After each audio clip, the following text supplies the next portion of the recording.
Salut à tous, Arnaud pour Geek & Vaps. Donc aujourd'hui, review du Limitless RDTA+ de chez eJoy.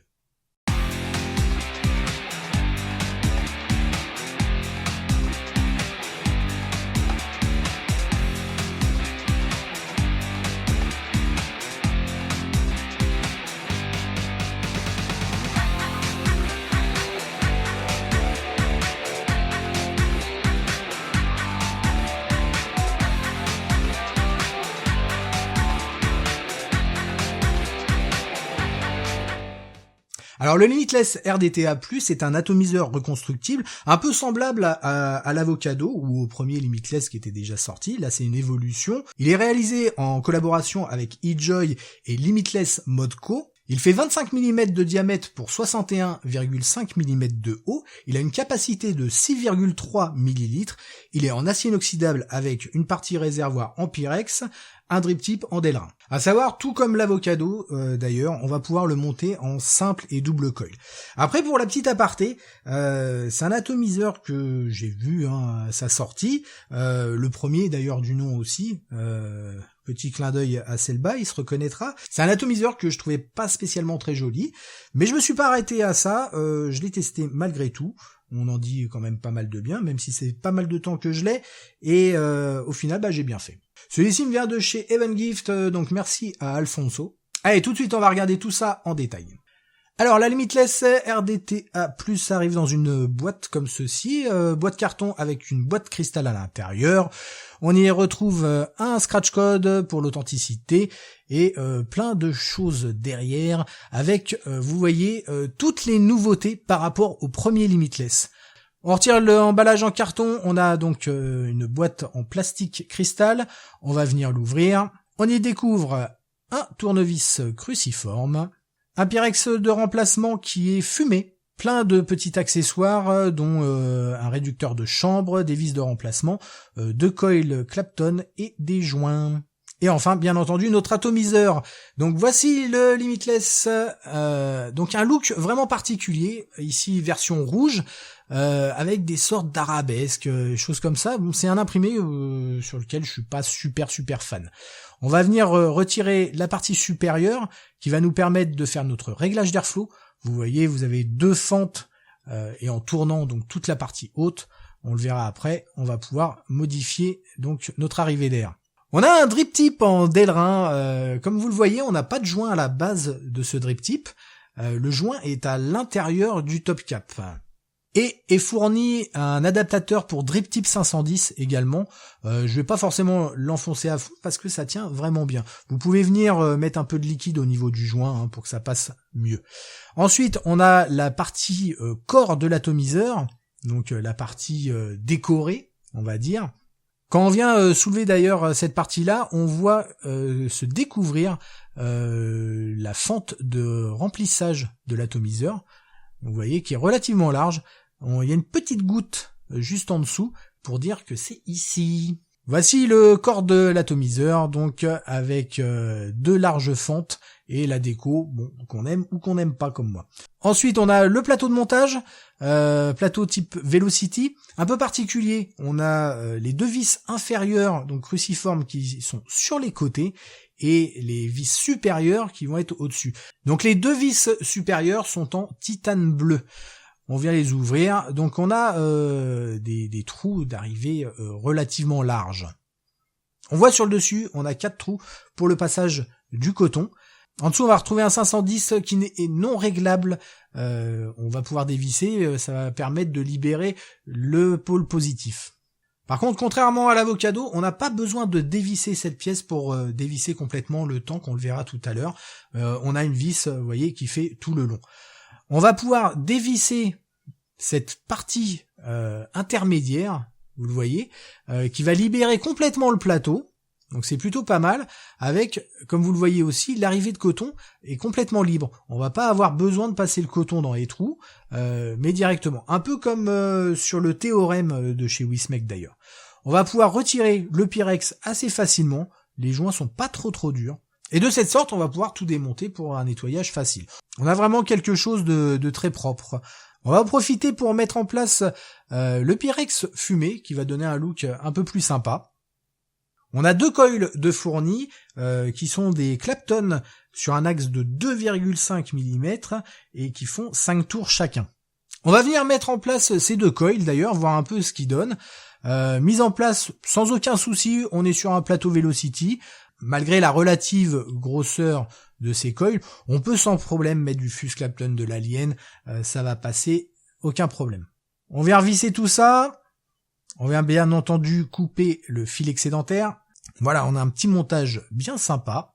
Allez, on va regarder ce que ça donne. On va faire rougir nos coils, Clapton oblige, pour voir les points chauds et remettre tout ça en place. Après quelques manipulations, c'est nickel. On va se retrouver avec une résistance à 0,31 ohms. On verra qu'elle va stabiliser à 0,2 à l'utilisation. Allez, on va venir mettre du coton. Je vais utiliser du Native Wix qui marche plutôt bien. Mise en place sans aucun souci, je viens couper bien sûr ce que j'ai en excédent. Et on vient mettre en place le coton donc dans les petites encoches. C'est très simple, beaucoup plus simple pour le coup que dans l'avocado. Je viens mettre du liquide pour imbiber correctement le coton. On vient revisser la partie centrale de l'atomiseur. Alors vous le voyez pour le système de remplissage, alors c'est une large fente, mais avec les bouteilles twist, c'est un peu limite. Alors ça passe, mais il faut faire relativement attention. On peut très facilement déborder. On vient remettre en place le corps de la chambre d'atomisation, en bien sûr prenant soin de mettre les fentes d'arrivée d'air bien en face des coils. Et pour finir, le top cap avec ouverture à fond.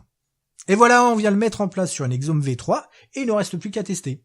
Voilà, comme vous l'avez vu, montage relativement simple, relativement similaire aussi à un peu tous les top coils en ce moment, que ce soit l'avocado, que ce soit d'ailleurs quelque part, même si c'était un peu différent, le théorème. Plus récemment, on a celui de chez Coil Art qui est l'Azeroth, qui est aussi un peu similaire. On le verra en détail d'ailleurs très prochainement. Donc résistance stabilisée à 0,2 ohms, on a mis du Nothing Else, le prochain liquide de chez Gin & Juice, je suis à 50% sur l'Exome V3, et puis on est parti.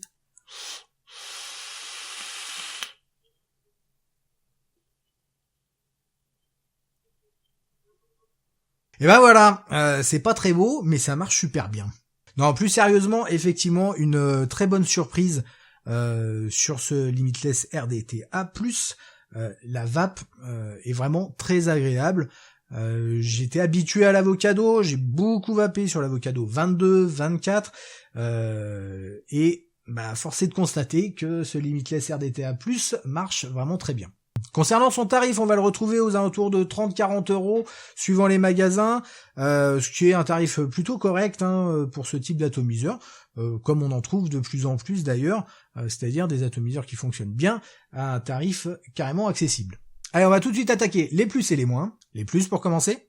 Alors pas mal de plus, effectivement, toutes ces mises à jour faites par rapport à la première version, que je n'ai pas testé, mais d'entrée, il y avait des choses qui me dérangeait un peu, qui me manquait sur la première version, comme le réducteur de chambre pour passer en simple coil. C'est vrai que d'être obligé d'être en double coil, c'est vrai que c'est toujours plus restreint, même si il y a certains atomiseurs qui sont conçus comme ça. J'aime pouvoir avoir cette possibilité. Le Pyrex de remplacement qui était absent au début, apparemment je crois qu'ils ont changé en cours de route. C'est vrai que ça c'est un peu pénible aussi. Le passage au 25 mm qui nous permet d'arriver à une contenance de 6,3 ml, ce qui est plutôt pas mal, surtout que c'est des atomiseurs qui consomment beaucoup en liquide, donc 6,3 ml, c'est pas plus mal. Le système de plateau de montage, clairement, pour le passage du coton, quand vous avez l'habitude d'un avocado et de venir enquicher votre coton, là c'est vrai que pour le coup c'est un réel plaisir, on se casse pas la tête. Le plateau en plus est suffisamment espacé, suffisamment large, on peut faire son montage sans aucun problème. Le système de vis est plutôt pas mal aussi. C'est vrai qu'une sur le dessus, une sur le côté, ouais pourquoi, en tout cas ça donne des bonnes vis. Et bien sûr, le plus important, la vape au final, qui est très bonne. Les moins maintenant. Le système de remplissage est bien et en même temps, des fois un peu compliqué, surtout avec les bouteilles twist. En fait, alors avec une pipette, avec quelque chose de plus fin, aucun problème. Avec une bouteille Twist, c'est limite. Mais bon, là, c'est pour chipoter. Mis à part ça, j'ai pas grand chose à lui reprocher. Donc on va l'attaquer sur le physique, parce que moi le look, je suis pas fan. Non, effectivement, c'est une histoire de goût. Ces histoires d'arabesque, etc., c'est pas trop mon goût, hein, effectivement. Il aurait été pas mal de pouvoir trouvé des corps custom, tout simplement sans ces arabesques, etc. Alors après, vous pouvez prendre une version métal, venir gratter, enfin venir le poncer à la rigueur. Enfin voilà, ça reste une histoire de goût, et ça l'empêche pas effectivement de super bien fonctionner. D'ailleurs, je vais retirer un coup dessus.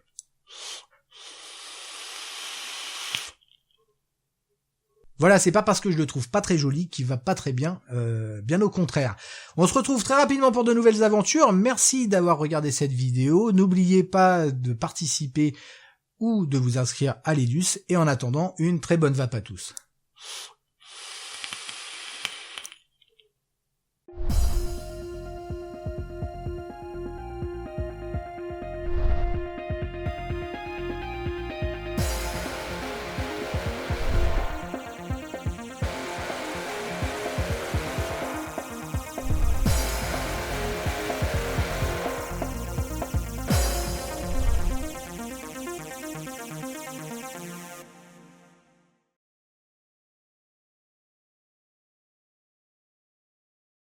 Et donc pour cette vidéo qui a été tournée en même temps en live sur Twitch, je vais remercier toutes les personnes, hop, voilà, vous voyez, toutes les personnes là sur le chat qui ont suivi le tournage du live. Donc salut à tous, merci beaucoup.